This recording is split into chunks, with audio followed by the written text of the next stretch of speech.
My name is Lauren Bernard, and this is my integration video blog. I feel that out of the definitions given in the chapter, I most relate to the professional counselor with a Christian worldview because after graduation, I plan to work as a licensed professional counselor, working with clients who have dealt with a traumatic incident. I do not foresee myself working in a church setting. I will also need to meet the education and licensure standard in order to practice, which is not necessarily required to practice as, say, a biblical counselor. I feel like my overall lack of knowledge that I may possess beginning my career may be an issue that I'll need to pay attention to and progress through training and practice. For example, I believe that knowing when or how to address a client's specific situation is important. While navigating between professional counseling and the Christian faith commitments that I possess, it is important to remember that, as mentioned in the text, the overall focus is love of God and the love of others.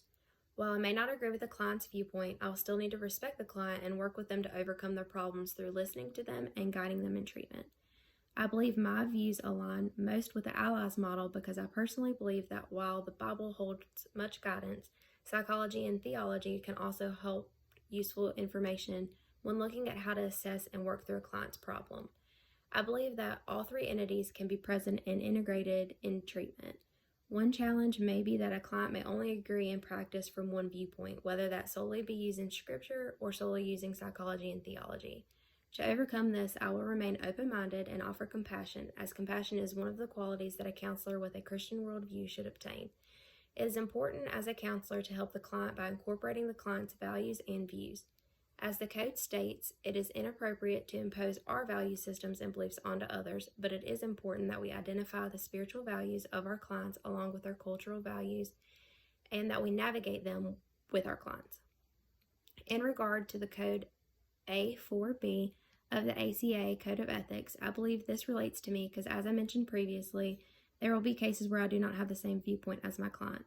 As the book stated, abortion, demonic possession, and infidelity are common topics that can be challenging.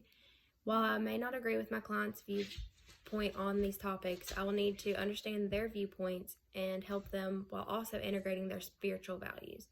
This is where the Allies model can also come into play, as I plan to integrate biblical theory and psychology and/or theology. I plan to practice without imposing my values by remaining open-minded and by offering compassion.